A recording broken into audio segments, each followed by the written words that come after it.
білмеймін енді бұл апаттың қайдан келді дейтіні жоқ қой. Мүмкін тәубені ұмытып кеттік па? Жүрекке дүние кіріп кетті ма? Жүрекке ақша кіріп кетті ма? Бәсекелесіп кеттік па? Жас екен, мынау бір солып тұрған адам екен, сумаңдап демеңіздер. Бірақ менің түсінгенім, жүрегімізге дүние кіріп, тіпті Алланы ұмытып кеттік па деп ойлаймын да. Бәсекелестік. Анадан оссам, мынадан оссам. Кеше көрдік қой үйден шыққанда. Ештеңенің де қажет жоқ екен. Мен дүние қолдың кірі, мал бір күндік дегенде неге айтады осы адамдар? Мал деген өлгенше керек емес па дейтін едім. Жоқ, қолдың көрі бір күндік дегенді кеше түсіндім.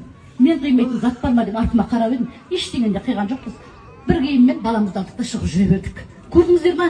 Дүние, мал, қолдың кірі бір күндік екен. Уақытша нәрселер екен. Адамның пейілі қалады екен. Сіздердің пейілдеріңіз жүрегімізде. Жүректен шыққан сөз жүрекке жетеді. Алла разы болсын сіздерге. Рахметтен басқа айтарымыз жоқ. Мына тұрғызба халық